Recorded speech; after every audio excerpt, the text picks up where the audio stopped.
Con Cristiano Luzzago scopriamo un'icona del motorismo americano, la Chevrolet Corvette C1.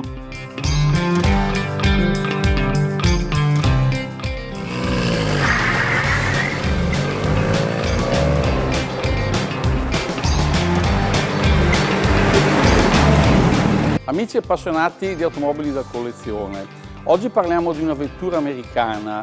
la Chevrolet Corvette C1, che è stata la capostipite di una stirpe di vetture sportive che hanno segnato la storia dell'automobilismo americano. La C1 nasce come concetto nel 1953, quando Harvey Earl, a capo del design e sviluppo di General Motors, intuì che i militari americani che erano stati in Europa, dove avevano avuto modo di conoscere tante vetture sportive italiane e inglesi e tedesche, e che avevano successivamente importato negli Stati Uniti tutte queste vetture che potevano essere MG, Triumph, Mercedes, Porsche, creando poi un vero e proprio mercato per queste case automobilistiche negli Stati Uniti, vide la necessità di proporre un prodotto che Chevrolet non aveva dagli anni 30, cioè una convertibile, perché Chevrolet in tutti i decenni precedenti ebbe soltanto delle grandi vetture di vario utilizzo, che fossero berline o station wagon, ma mai vetture sportive. Questo progetto si basò su alcuni elementi fondamentali, quindi avere un costo non eccessivo utilizzando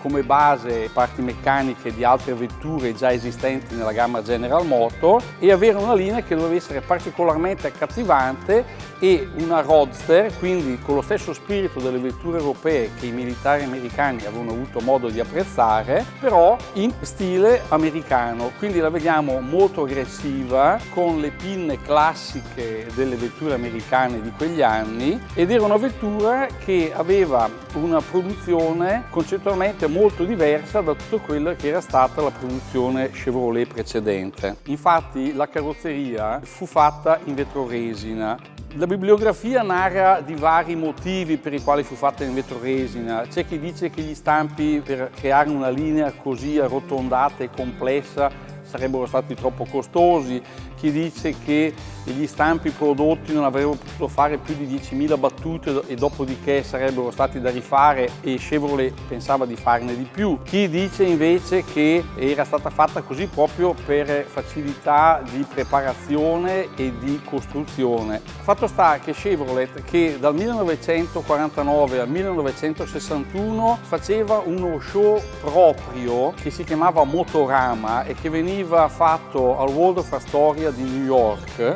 e che nel 1953 fu fatto anche itinerante in America, in questo show presentava tutti i modelli nuovi, le concept di tutta la gamma Chevrolet, ed era un vero e proprio salone dell'automobile privato dove c'erano concerti, pranzi, inviti su richiesta. E questo show itinerante che fu fatto nel 1953, proprio nell'anno in cui fu presentata la Corvette C1, invece fu il primo itinerante ed ebbe 1.900.000 visitatori in giro per l'America. Quindi ci furono moltissime richieste di questo modello e questo incoraggiò la General Motors a produrre questa auto, che nacque per questione di segretezza con il nome Progetto Opel. Sappiamo che Opel era un marchio di General Motors e quindi venne sviluppato in estrema segretezza fino a quando dopo pochi mesi fu già presentato sul mercato.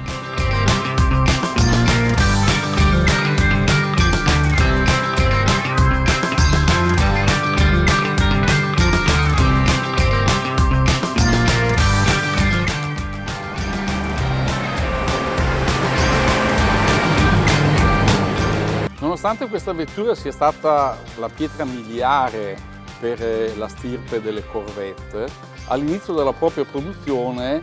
ebbe qualche difficoltà nella commercializzazione. Infatti il prodotto fu molto atteso, ma la disponibilità non fu così immediata nei saloni e spesso i concessionari non sapevano esattamente di che cosa si trattasse. C'erano anche delle caratteristiche che la rendevano un po' invisa al mercato dei clienti General Motors, che erano abituati a vetture ridondanti con un sacco di accessori. Questa era un'auto molto sportiva nello spirito delle roadster, quindi con finestrini applicati alle portiere, con un parabrezza pezza molto essenziale che fu poi da scuola anche per la nostra Lancia Aurelia di 24, dalla quale fu evidentemente copiato dato che nacque un anno dopo, soprattutto la meccanica per la quale fu utilizzato il motore 6 cilindri General Motors, che per quanto aumentato di potenza da 100 a 150 cavalli con l'applicazione di 3 carburatori non era particolarmente brillante rispetto ad altre auto, e soprattutto perché veniva fornita soltanto con il cambio automatico 2 marce e soltanto in questo colore che era il Polo White con l'interno rosso. Soltanto l'anno successivo, nel 1954, fu introdotta la versione con 3-4 colori disponibili. Questa incertezza nelle vendite fece pensare a General Motors di sospendere la produzione della Corvette,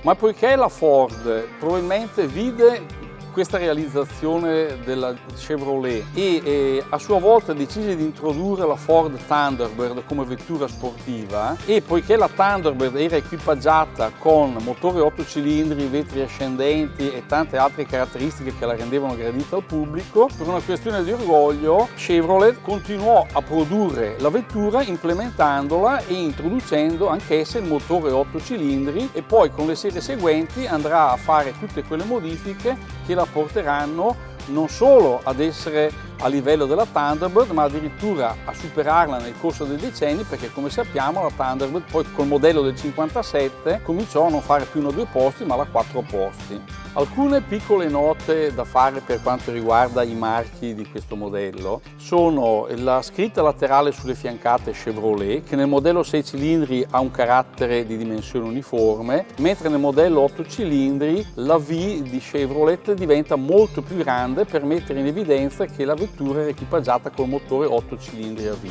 E i badge che ci sono situati sul volante e sulla calandra anteriore, che hanno 2 bandiere incrociate, una rappresentante la bandiera a scacchi e l'altra il marchio della Chevrolet, che in origine avrebbe dovuto essere la bandiera americana, ma poi nel momento in cui stavano per creare questi marchi si resero conto che manifestare la bandiera americana era contro la legge e quindi ovviarono per questa seconda opzione. Un altro dettaglio che creò necessità di avere la vettura con il cambio a 2 marce è che all'epoca non erano disponibili cambi manuali a 3 o 4 marce. Infatti nel corso dei decenni vetture come questa furono equipaggiate con cambi di dimensioni minori anche a 4 marce.